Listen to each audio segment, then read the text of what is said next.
Hello friends and students, कैसे आप सबका फिर से बहुत बहुत स्वागत है मेरे यूट्यूब चैनल भारतीय मैथ्स पाठशाला में। आज मेरे वीडियो में कुछ नया आप लोग को देखने को मिलेगा। वो नया ये है कि मैंने प्रयास किया है कि आज से हमारा वीडियो डिजिटल मोड में हो, सब कुछ डिजिटल क्वेश्चन दिखिए, डिजिटल सब कुछ हो, बस मैं सॉल्यूशन करूँ तो मार्कर से अपना करूँ जैसे होता है, ताकि आप लोग को अच्छे से दिखे। आप लोगों ने कहा था कि ठीक से दिख नहीं रहा है, तो मैंने ऐसा किया है ताकि आप लोग अच्छे से दिखे और आवाज़ भी अच्छी आ ही रही होगी, मुझे पूरा विश्वास है। मैं जानता हूँ कि मैंने कुछ सुधार किए हैं जिससे आवाज़ अच्छी आएगी। तो एक चीज़ और, आज का जो वीडियो है उसमें क्या है मैं बता दूं। मेरे एक स्टूडेंट ने कहा था कमेंट में कि उसे मेंसुरेशन के कुछ सवाल सीखने हैं, तो आज के वीडियो में मेंसुरेशन के सवाल लिए गए। मेंसुरेशन के सवाल लिए गए, साथ साथ कुछ क्वेश्चन और कॉन्सेप्ट ऐसे भी बताए गए हैं जो उन लोगों के लिए काफ़ी काम, जो इस बार सीजीएल मेंस में अपीयर होने जा रहे हैं। तो प्लीज़ ध्यान से देखें, सीखें और किसी भी तरह की समस्या हो तो बताएं, और ये भी बताएं कि ये डिजिटल मोड कैसा लग रहा है। अच्छा लग रहा है तो लोगों तक ज़रूर शेयर करें, उन्हें बताएं कि कैसा लग रहा है आप लोग को, आप सीख रहे हैं, और दूसरे तक पहुंचाएं वीडियो, उन्हें भी मौका दें सीखने का। शेयर इज़ केयर, कर भला तो भला, दूसरे को भी सिखाएं, खुद भी सीखें और ऐसे ही सीखते रहें कोरोना के दौरान। ठीक है, आइए आते हैं वीडियो में। मेरे ख्याल से अब आवाज़ काफ़ी अच्छी आनी चाहिए आप लोगों को, और अगर आवाज़ धीमी है तो थोड़ा सा हेडफोन लगाकर सुन सकते हैं। हेडफोन लगाकर सुने, आवाज़ काफ़ी अच्छी आएगी। और रिजोल्यूशन बढ़ा लीजिए, कभी कभी 144 पे चलने पे या फिर 240 पे चलने पे साफ नहीं दिखता है। ओके, तो जैसा कि पहला सवाल आप लोग देख पा रहे हैं, डिजिटल मोड में भारतीय मैथ्स पाठशाला भी अब डिजिटल मोड में आ चुका है इस लॉकडाउन में। पहला सवाल आप लोग देख पा रहे होंगे, नीचे दर्शाया गया है कि 3 वृत्त पी क्यू आर। एक्चुअली आज 10 सवाल हमने लिए हैं मेंसुरेशन से।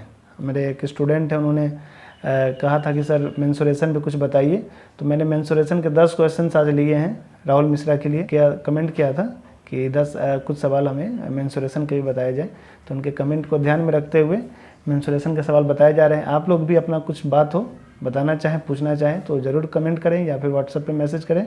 डिस्क्रिप्शन में दिए गए व्हाट्सएप नंबर पे उस टॉपिक को कवर किया जाएगा या फिर उस सवाल को, उस टाइप के सवाल को कवर किया जाएगा और हर तरीके से मदद की जाएगी। और ज़्यादा से ज़्यादा लोगों तक वीडियो को शेयर करें, सब्सक्राइब करें, दूसरों से भी करवाएं, ताकि पढ़ाई सभी की चलती रहे और सभी को लाभ मिलता रहे। एग्ज़ाम सभी का है। सवाल के अनुसार लिखा गया है, नीचे दर्ज ये जो 3 सर्कल हैं, 2 सर्कल हैं जिसके देखिए पी क्यू आर सेंटर वाले आ गया है कि 3 वृत्त पी क्यू आर एक दूसरे को स्पर्श करते हैं। पी और क्यू प्रत्येक वृत्त की त्रिज्या √2 + 1 सेंटीमीटर। इट मीन्स इसका रेडियस √2 + 1 है और इसका रेडियस √2 + 1। इट मीन्स दोनों सेम सर्कल है, जबकि छोटा वाला जो है सर्कल है उसका रेडियस कितना है 1। तो आपसे पूछ रहा है छायांकित भाग का परिमाप, इसका पेरीमीटर आपसे पूछ रहा है, ये वाला, यानी टोटल लेंथ ये आपसे पूछ रहा है, ये आपसे पूछ रहा है। तो ये कैसे आएगा? तो बहुत आसान है। सबसे पहले आप देख लीजिए पी क्यू आर मिलाकर जो सेंटर है, पी क्यू आर सेंटर ही है, सेंटर मिलाकर जो सर्कल बन रहा है, सॉरी जो ट्रायंगल बन रहा है, वो ट्रायंगल किस प्रकार का है। तो पी क्यू का लेंथ क्या है? पी क्यू का लेंथ आप लोग देख सकते हैं कि √2 + 1 इसका, √2 + 1 इसका, यानी 2 × √2 + 1। ओके, फिर पी आर बराबर हो जाएगा क्यू आर के, क्योंकि √2 + 1 यहाँ तक और यहाँ तक 1, इधर भी वही कहानी है। तो √2 + 1 यानी √2 + 2 यानी 2 + √2 दोनों हैं। इसमें से √2 अगर कॉमन ले लेते हैं तो अंदर बच जाएगा √2 + 1। इस दोनों में से √2 हमने कॉमन ले लिया। अब जब गौर करेंगे तो देखेंगे क्या कि इसका स्क्वायर, पी क्यू का स्क्वायर बराबर है PR² + QR² के। करके देख लीजिए, पी क्यू की वैल्यू क्या है 2 × √2 + 1, उसका स्क्वायर करें यानी 4 × √2 + 1 का होल स्क्वायर, ये आ रहा है। पी आर का स्क्वायर इट मीन्स इसका स्क्वायर, क्यू आर का स्क्वायर मतलब इसी का स्क्वायर, दोनों को जब जोड़ेंगे तो यानी इसका जब स्क्वायर करेंगे तो ये 2 हो जाएगा, ये 2 हो जाएगा, यानी 2 कितना आ जाएगा 4 × √2 + 1 का होल स्क्वायर। पी आर का स्क्वायर में इट मीन्स √2 × √2 + 1 का होल स्क्वायर, जब स्क्वायर करेंगे तो 2 × √2 + 1 का होल स्क्वायर, इसका भी वही कहानी, दोनों को जोड़ेंगे तो 2 2 कितना जाएगा 4। देखिए दोनों आपस में बराबर है। इट मीन्स ये कौन सा ट्रायंगल है, ये है राइट एंगल ट्रायंगल, साथ साथ ISOCELL, right angle ISOCELL triangle है, यानी समकोण तो है ही, समद्विबाहु भी है। अब इसमें करना क्या है, ये निकालना है। इट मीन्स ये हो गया, ये 90 डिग्री है। अच्छा यहाँ पे लिखा भी था, देखिए मैंने ध्यान नहीं दिया, ये तो ऐसे प्रूफ है ही, लेकिन साथ साथ यहाँ 90 का सिंबल भी बनाया सवाल में, तब इतना करने की ज़रूरत भी नहीं है। ये सवाल ही आपको एक संकेत दे दिया था पहले ही, जिसके कारण इतनी मेहनत करने की ज़रूरत नहीं थी। ये था 90। इट मीन्स ये एक राइट एंगल ट्रायंगल है और ये साइड आपस में बराबर है। इट मीन्स ये आइसोसेल्स ट्रायंगल भी है।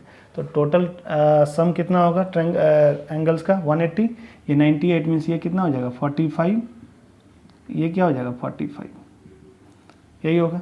अब ये 45 है, तो आपको ये निकालना है ये। इट मीन्स इसको हिंदी में कहते हैं चाप और इंग्लिश में कहते हैं आर्क। ये आर्क और ये आर्क आपस में बराबर है और ये आर्क ऐसे हो गया। तो इसके लिए रेडियस अलग है, इस दोनों के लिए सेम रेडियस, इसके लिए रेडियस अलग है। तो एक फॉर्मूला होता है theta radian is equal to L/R, जहाँ L जो होता है इसको आर्क बोलते हैं। आर्क मतलब चाप, R means radius. Theta radian अगर इस दोनों के लिए लेंगे तो 2 से गुना कर देंगे। थीटा वहाँ पे कितना है 45 डिग्री, ये डिग्री में है, याद रखें रेडियन यहाँ होता है, डिग्री है। रेडियन में बदलने के लिए π/180 से मल्टीप्लाई हम लोग करते हैं। L की वैल्यू पता नहीं, R कितना है उसके लिए, तो इसके लिए R है √2 + 1, 90 2 टाइम्स ये हो जाएगा π/2। तो L की वैल्यू यहाँ पे क्या होगी, L1 कह लीजिए, इसके लिए L1, इसके लिए L2। तो L की वैल्यू यहाँ से आ जाएगी √2 + 1/2। ओके, और पाई भी है, π/2 √2 + 1। एक्चुअली ये ऐसे होगा π/2 √2 + 1। अब इस वाले में लेंगे, छोटे वाले में, तो यहाँ भी थीटा रेडियन, वहाँ पे थीटा की वैल्यू क्या है 90, π/180 से गुना करके इसको रेडियन में बदलेंगे। यहाँ पे आर्क है L2 और R की वैल्यू है 1, 90 से 180 2 टाइम्स, यानी L2 की वैल्यू क्या आ गई, L2 की वैल्यू आ गई π/2। दोनों को जोड़ देंगे, L1 + L2, तो π/2 कॉमन आ जाएगा, अंदर आ जाएगा 2 + √2 हमारा आंसर। ऑप्शन नंबर बी इसका सही है। ओके, उम्मीद है आप लोगों ने उतार लिया होगा, समझ में भी आया होगा। नहीं समझ में आया हो तो कमेंट में बताएं, उसे एक्सप्लेन किया जाएगा, बताया जाएगा। ये देखिए हमारा डिजिटल मोड कितना अच्छा लग रहा है।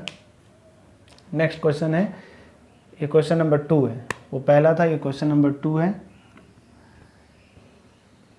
त्रिभुज ABC में AB + BC + 12 है, BC + CA 14 है, CA + AB 18 है।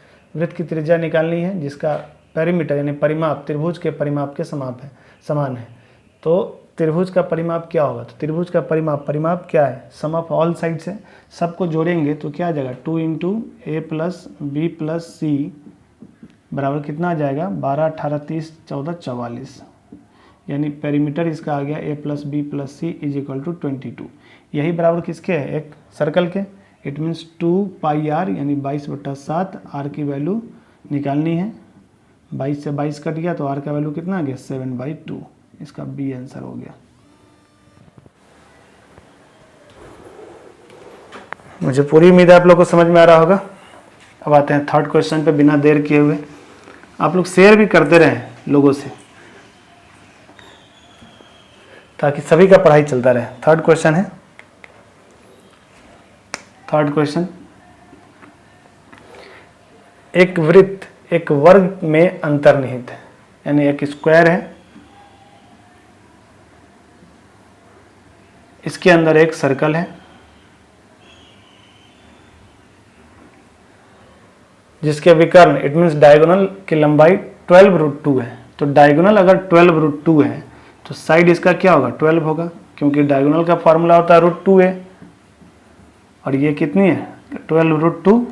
√2 से √2 खत्म हो गया, यानी साइड कितना आ गया इसका 12 आ गया।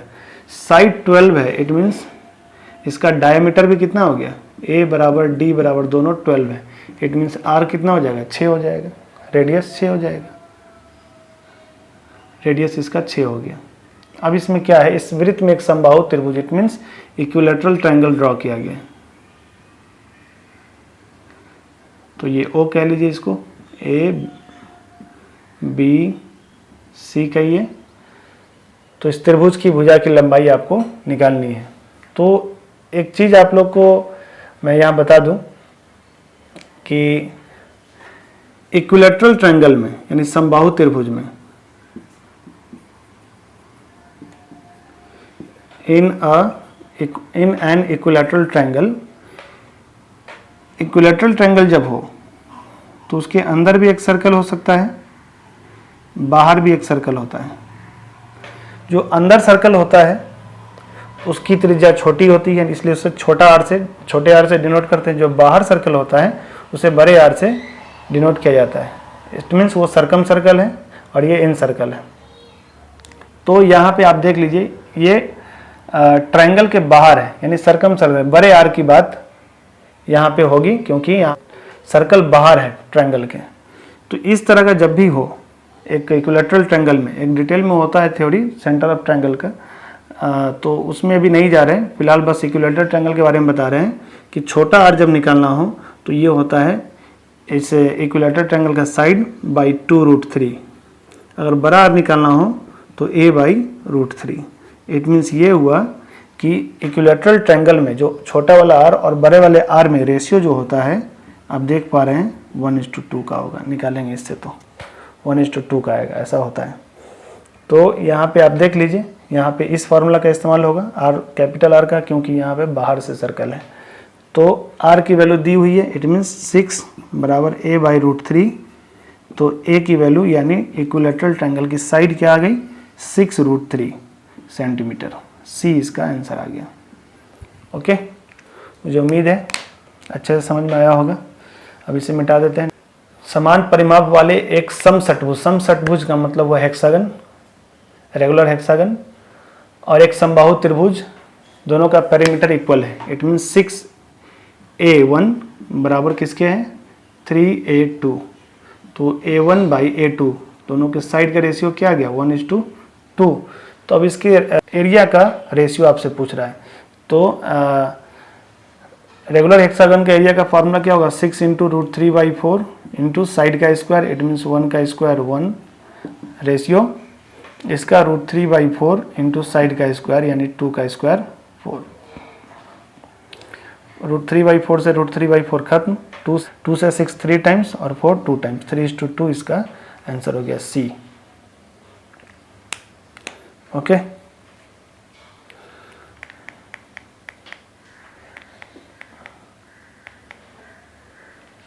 ये 4th क्वेश्चन था। अब 5th क्वेश्चन पे आते हैं। हाँ, ये बहुत अच्छा सवाल है, 5th नंबर। इसमें देखिए, इसमें क्या कह रहा है, जो भी कह रहा है आप जरा ये समझिए। एक चीज़ तो आप लोग को पता होगा, नहीं पता हो तो जान लें कि बाहर से जो भी टेंजेंट डाला जाता है सर्कल पे, टेंजेंट और रेडियस दोनों आपस में 90 डिग्री पे एक दूसरे पे काटते हैं, जिसे हम लोग कहते हैं थ्योरी में स्पर्श रेखा त्रिज्या पे लंब होती है। अब देखिए, सेंटर से सेंटर मिला दें ऐसे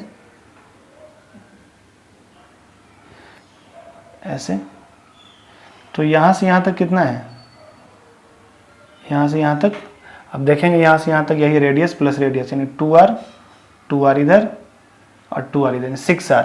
ये 2r है तो इट मीन्स ये भी 2r, ये भी 2r, ये भी 2r, यानी 6r तो यही हो गया।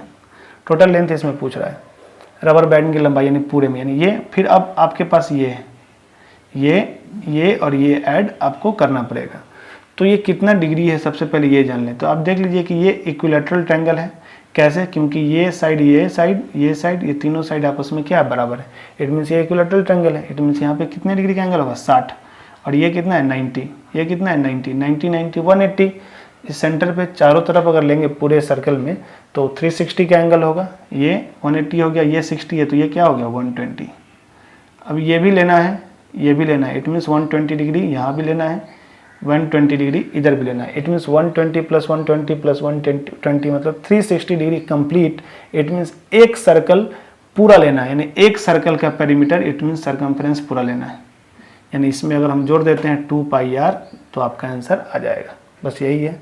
तो यहाँ पे 2r, इसलिए डायरेक्ट फार्मूला भी होता है 2r ब्रैकेट में 3 प्लस पाई, ऐसा होता है। 2r हमने लिया, 3 प्लस पाई, ठीक है। r की वैल्यू कितनी होगी 5, क्योंकि डायमीटर 10 सेंटीमीटर है, तो r कितनी होगी 5, 5 2 जा 10, 10 3 जा 30 प्लस 10 पाई, यही हमारा आंसर हो गया। 6 नंबर, 12 सेंटीमीटर व्यास के ठोस लेड के गोले को पिघलाकर 3 छोटे गोले बनाए जाते हैं जिसके व्यास 3 4 5 के अनुपात में है। छोटे गोले की त्रिज्या ज्ञात की। तो जाहिर सी बात है, इससे पिघलाकर 3 अलग अलग गोले बनाए गए, इसका मतलब बड़े वाले का वॉल्यूम बाकी 3 वॉल्यूम के सम के इक्वल होगा। तो 4/3 पाई, सब में तो कॉमन ही होगा जगह, इसलिए उसे लिखते ही नहीं है। r यहाँ पे 6 होगा, 6 के क्यूब 216 बराबर, इधर हो जाएगा इसे आप ऐसा कह सकते हैं, देखिए 6 ले सकते हैं, लेकिन क्या होगा 3/2 4/2 5/2 करना, उससे चाहिए है इसको 12/2। इट मीन्स 1728 का 8/8 1728/8 बराबर 3 यानी 27 प्लस सब में x क्यूब होगा, 3x 4x 5x है, तो जब सबका क्यूब करेंगे तो 27x क्यूब होगा बाई 8, क्योंकि रेडियस के लिए बाई 8 2 करना हुआ तो 2 का क्यूब 8 भी आएगा, यानी x क्यूब बाई 8 सब में कॉमन है। हम लास्ट में लिखने वाले थे लेकिन यहीं लिख देते हैं, कोई दिक्कत नहीं है। 27 प्लस 64 प्लस 125, 8 से 8 कट गया। x क्यूब की वैल्यू यहाँ पे क्या हो गई 1728 बाई 7 4 11 5 16 3 6 9 2 11 216, ये 8 बार कट जाएगा तो x का वैल्यू आ जाएगा 2। आपसे पूछ रहा सबसे छोटे गोले की त्रिज्या, तो वो कितनी है, तो 3, तो डायमीटर हो जाएगा सबसे छोटा, तो 3 दूना 6 हो जाएगा, लेकिन ये डायमीटर होगा, रेडियस निकालने के लिए 2 से डिवाइड कर देंगे, 3 सेंटीमीटर इसका आंसर आ जाएगा। x की वैल्यू 2, तो 3 की वैल्यू क्या हो जाएगी 6, 6 हमारा डायमीटर है, तो रेडियस 3 सेंटीमीटर हमारा आंसर होगा। ये 7 नंबर है। गोले के पृष्ठीय क्षेत्रफल और गोले के परिबद्ध क्रम बेलन के वक्र पृष्ठीय क्षेत्रफल का अनुपात। तो गोला एक बना लीजिए, इसको परिबद्ध मतलब इसके ऊपर जो शंकु होगा, सॉरी बेलन होगा, इसके बारे में कहा जा रहा है, ये कह रहा है इसका सरफेस एरिया। तो गोले का सरफेस एरिया क्या होता है 4πr², ठीक है। अब देख लीजिए जो इसका डायमीटर होगा यही h हो जाएगा, यानी h बराबर क्या हो जाएगा 2r। तो क्या होता है फॉर्मूला 2πrh, h की जगह 2r डाल देंगे। बेलन के वक्र पृष्ठ का क्षेत्रफल का फॉर्मूला, बेलन के पृष्ठ का क्षेत्रफल का फॉर्मूला क्या होगा 2πrh, h की जगह 2r, 2π से 4π से 4π कट गया, r स्क्वायर से r स्क्वायर कट जाएगा, यानी 1:1 इसका आंसर हो जाएगा। दो बेलन a और b की आधार की त्रिज्या 3 2 है और इसकी ऊंचाई x1 के अनुपात में यदि बेलन a का आयतन बेलन b का, देखिए बेलन का आयतन का फॉर्मूला πr²h, तो पाई दोनों हम जब बराबर करेंगे दोनों बेलन को, दोनों का पाई एक दूसरे को क्या करेगा काट देगा, इसलिए नहीं लिखते हैं उससे अच्छा r² यानी 9x² इंटू h की जगह क्या हो जाएगा x, अच्छा x यहाँ पहले से है तो आप यहाँ पे 9a² कर लीजिए, यहाँ 3a और 2a, तो 9a² इंटू h की जगह x, और इधर हो जाएगा 2 का स्क्वायर 4 a² इंटू h की जगह 1। ये जो वॉल्यूम है इस वॉल्यूम का क्या है तो 3 गुना, इट मीन्स इसमें जब 3 से मल्टीप्लाई करेंगे तो दोनों आपस में बराबर हो जाएगा, a² कट गया। अब ये 3 से 9 3 बार, तो x की वैल्यू क्या आ गई 4/3, यही हमारा आंसर हो गया, ठीक है। एक शंकु के आधार की त्रिज्या और तिर्यक ऊंचाई का अनुपात 4:7 है। तो शंकु के आधार की त्रिज्या और तिर्यक ऊंचाई 4:7 है, यदि तिर्यक ऊंचाई 14 है, इट मीन्स ये 7 की वैल्यू 14 है, 7 की वैल्यू 14 है तो 1 की वैल्यू 2 सेंटीमीटर, तो इसके आधार की त्रिज्या इट मीन्स 4 की वैल्यू आपसे पूछ रहा है, तो इट मीन्स 8 सेंटीमीटर इसका आंसर आ जाएगा। ओके, नेक्स्ट, एक घन के आयतन और ठोस गोले के आयतन का अनुपात ये है। घन के आयतन का फॉर्मूला क्या होता है a³ और ठोस गोले के आयतन का फॉर्मूला क्या होता है 4/3 पाई आर क्यूब, ये कितना दे दिया है 363/49, ठीक है। 4/3 ये ए क्यूब बाई आर क्यूब बराबर 363/49 इंटू 4/3 ऐसे आ जाएगा और ये 22/7 आ जाएगा। ये तो इसका 7 निकल जाएगा और इधर आ जाएगा 1 to 1 11 दूना 22/7, यानी ए बाई आर की वैल्यू आ जाएगी 22/7, यानी इसका आंसर हो जाएगा। अब इसमें आते हैं, ये काफ़ी अच्छा सवाल है, ये मेंस में भी काम आएगा, सीजीएल मेंस जो भी अपेयर होने वाले हैं उनके लिए भी काफ़ी अच्छा सवाल है। इसमें आप लोग अगर चाहें तो वीडियो पॉज करके ट्राई भी कर सकते हैं, काफ़ी अच्छा सवाल है ये। इसमें एक्स का वैल्यू निकालना है। एक ट्रायंगल है जो सी पे राइट एंगल है, उसके बाद ये एंगुलर बाइसेक्टर आप देख पा रहे हैं, यही एंगुलर बाइसेक्टर है, देखिए दोनों आपस में बराबर है। फिर एक एंगुलर बाइसेक्टर बी डी है इधर एंगल बी का। अब आपसे एक्स की वैल्यू यानी सी ई की वैल्यू आपसे पूछी जा रही है, तो आप देखिए ज़रा गौर कीजिए। एक चीज़ पहले आप लोग जान लें, ए बी सी अगर कोई ट्रायंगल है, नियम आप लोग को पता होगा, अगर एंगुलर बाइसेक्टर हो, ऐसे जब कट करता है तो ऐसे तो होता है, यहाँ पे जो सेंटर बनता है इन सेंटर आई, यहाँ पे जो एंगल बनता है, ये एंगल जो होता है 90 प्लस ऊपर वाले वर्टेक्स के एंगल का हाफ होता है। अगर इधर लेते हैं तो इधर का हाफ ऐड करना पड़ेगा, अगर इधर लेते हैं तो ये हो जाएगा 90 प्लस एंगल बी, इसके सामने बी पड़ रहा है तो बी का हाफ, उसी प्रकार 90 प्लस एंगल सी का हाफ, ऐसा होता है। ओके, अगर ये बाहर चला जाए, एक्सटर्नल लेते हैं, तो एक्सटर्नल का अगर आता है एंगुलर बाइसेक्टर, ये जब ऐसे आता है तो ये जो एंगल होता है 90 माइनस वर्टेक्स का हाफ होता है।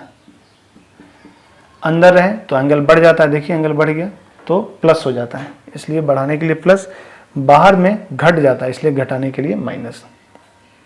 ये अगर जानते हैं तो इसी चीज़ का इस्तेमाल यहाँ पे हम लोग को करना है। अच्छा, एक चीज़ और भी है कि जब एंगुलर बाइसेक्टर होता है तो एंगुलर बाइसेक्टर में आप इस चीज़ को उतार ले, मैं और एक चीज़ बताने जा रहा हूँ। एंगुलर बाइसेक्टर में जब ये एंगुलर बाइसेक्टर हो, ए बी सी और डी हो, तो ये बी डी और डी सी का जो रेशियो होता है, B D by D C का जो रेशियो होता है, जिस साइड के पास में वो पड़ रहा है, बी डी किस साइड के पास में पड़ रहा है, ए बी के, और सी डी किस साइड में पड़ रहा है, ए सी के, तो उसी साइड के रेशियो के ये बराबर हो जाता है। यानी जिस अनुपात में बटेगा नीचे वाला साइड, वो अनुपात वही होगा जो बाकी दो साइड है, उसी के अनुपात में होगा। देखिए ये एंगुलर बाइसेक्टर है, ये एंगुलर बाइसेक्टर एक दूसरे को कट कर रहा है, इट मीन्स ये क्या है, इन सेंटर है। ओके, अगर ये इन सेंटर है तो ज़रा गौर करने की ज़रूरत है, ये 90 है, ये 90 है, ये 90 है, तो इसका मतलब एंगुलर बाइसेक्टर इट मीन्स ये क्या हो जाएगा 45, ठीक है 45 है, और ये क्या हो जाएगा 90 प्लस इसका हाफ, 90 का हाफ इट मीन्स 45, जब जोड़ेंगे तो ये क्या आ जाएगा 135।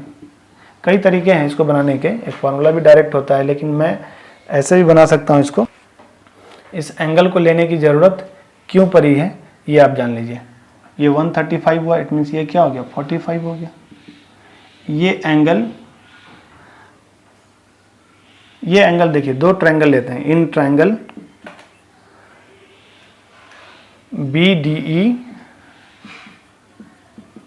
एंड बी सी डी, दोनों ट्रायंगल सिमिलर है। कैसे, तो बी डी ई में जब हम लोग देखेंगे तो ये एंगल है और यही एंगल बी सी डी में भी है।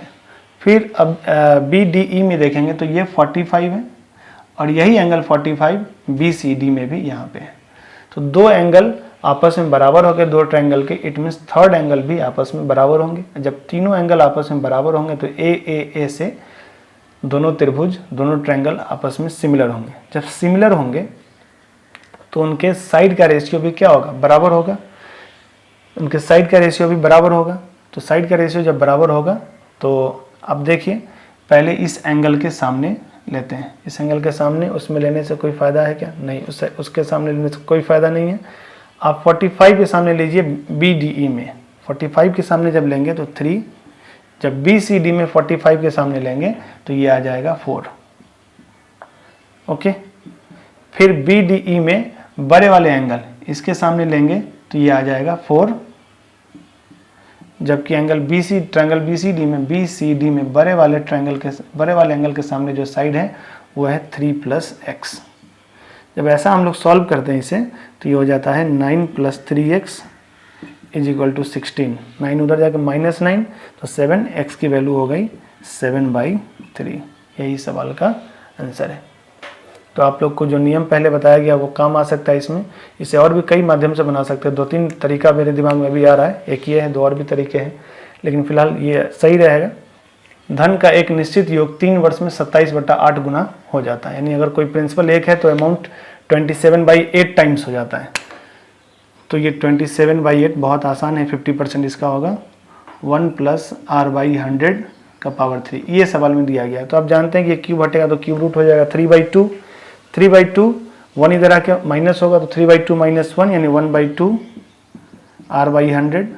तो r की वैल्यू कितनी हो गई? 50%। बहुत आसान सवाल था ये। फर्स्ट ईयर में 5%, SI पे लेते हैं तो फर्स्ट ईयर में 5%, सेकेंड ईयर में भी 5%। जबकि CI में लेते हैं तो फर्स्ट ईयर में 5% तो होगा, सेकेंड ईयर में 5 का फिर 5%, 5.25%। ये 5.25% बराबर है 210 के। तो 1% बराबर किसके हो जाएगा? 210। इसका पॉइंट हटाएंगे तो 2 0 और, ये परसेंटेज हटेगा तो 2 0 और, बाई 525 के। ठीक है,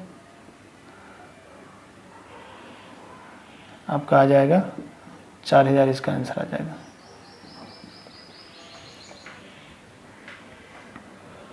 हम्म, 4000 इसका आंसर सही है। इस सवाल में क्लियर लिखा है कि a person borrows 15,000 first year, उसको 8,000 रुपये पे करना है। तो सबसे पहले 20% के हिसाब से पहले साल में उसको ब्याज कितना देना पड़ेगा? 15,000 तो है ही, 20% लेंगे 3,000 इसमें इंटरेस्ट का प्लस हो जाएगा। 15 3 18,000, 18,000 में से 8,000 उसने पे कर दिया तो बचा कितना? 10,000। तो 10,000 बचा। उस 10,000 का फिर 20% अगर ब्याज लेंगे यानी 2,000 प्लस हो जाएगा, यानी 12,000 हुआ। उस 12,000 में से 7,000 उसने पे कर दिया यानी बचा कितना? 5,000। अब लास्ट यानी थर्ड ईयर के एंड में उसे कितना देना है? तो 5,000 तो है ही, 20% इंटरेस्ट भी दे देंगे यानी 1,000 रुपया इंटरेस्ट दे देंगे, यानी 6,000 रुपया उसे साल के आखिरी में देना पड़ेगा।